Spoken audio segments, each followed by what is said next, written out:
Good morning. I'd like to ask a question. Are there any writers out there in the audience? Raise your hand if you're writing or have written a book.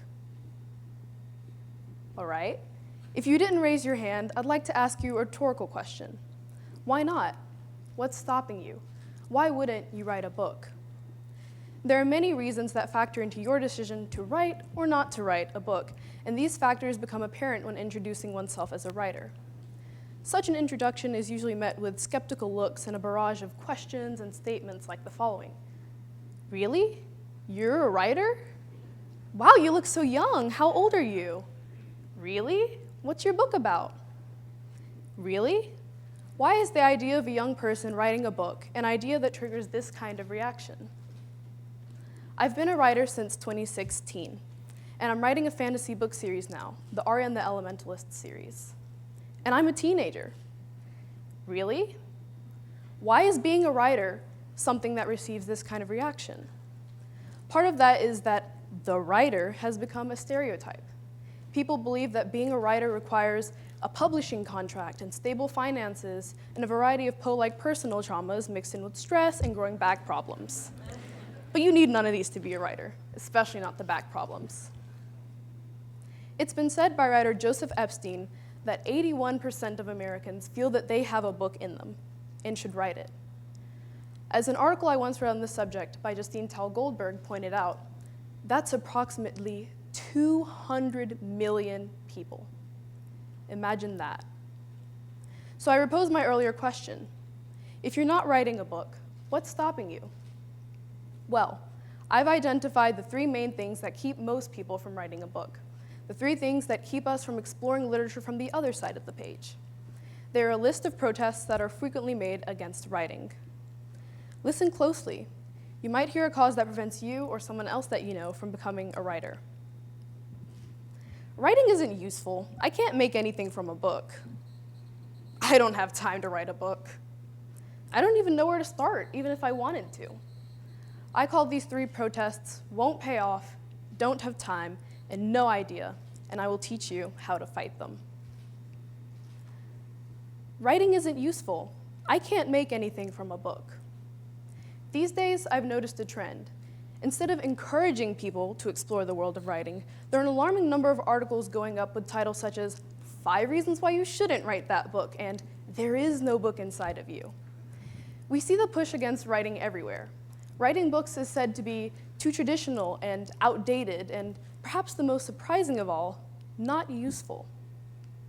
To me, saying this is misunderstanding the entire idea behind writing. You shouldn't write to become a billionaire, and you shouldn't write to get onto the bestseller lists, because odds are, it won't happen.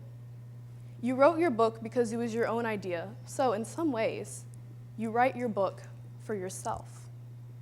You should never write solely to impress other people, because the fact of the matter is, you can't impress everyone. Which is why your writing should matter to you above all others.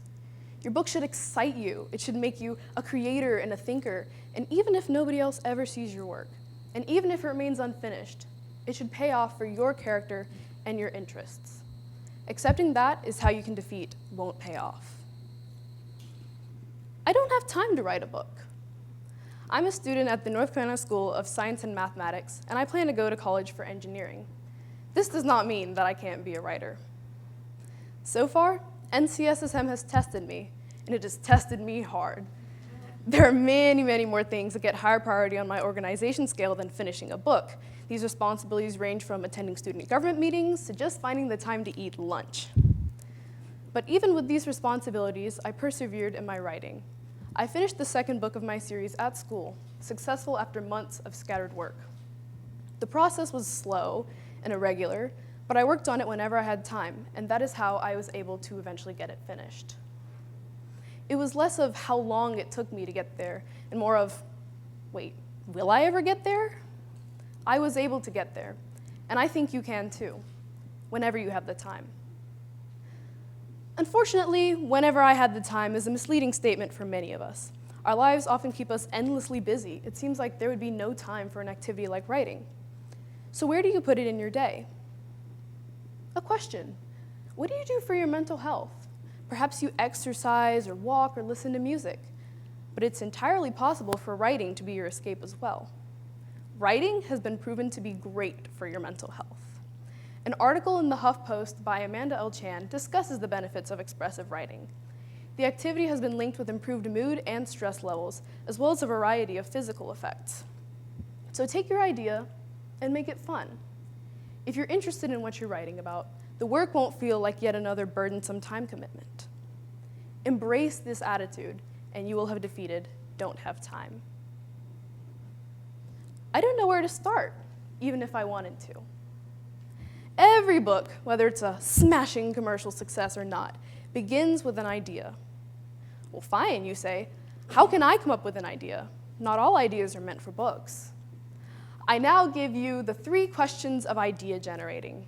Together, these processes can create an idea, one that originates in you and one that can start your book. And yes, that idea can be meant for a book if you manipulate it in the right way. Firstly, what's your character? If you were to introduce yourself to someone, say someone you were interested in asking out on a date, what would you tell them about yourself? Your hobbies are great starting points for ideas.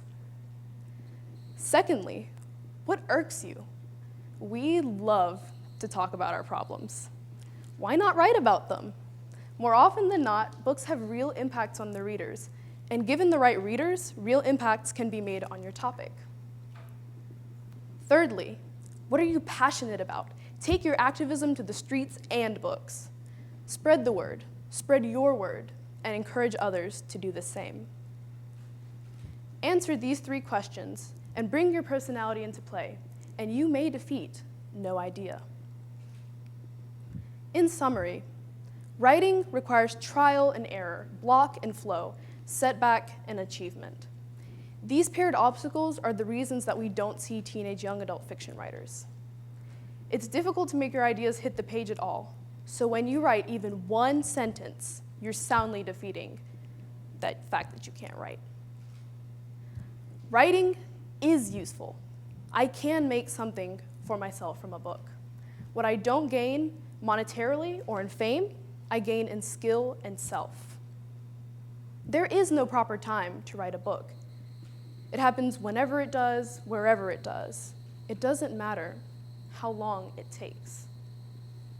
I have a place where I can start. I have an idea that I'm interested in pursuing. I can figure it out. There will always be those who do not believe that you can write a book. They believe that it's not worth it because you won't pay off, because you don't have time, and because you have no idea how to do it anyway. 100% of this audience can prove all of these objections wrong and do something new and novel with their amazing brains. I believe that you have a book within you and that your story is important enough to be shared with the world. At the beginning, I introduced myself as Betty Kloss. I'm a writer, and I think that you can be one too. Really? Well, why not? Thank you.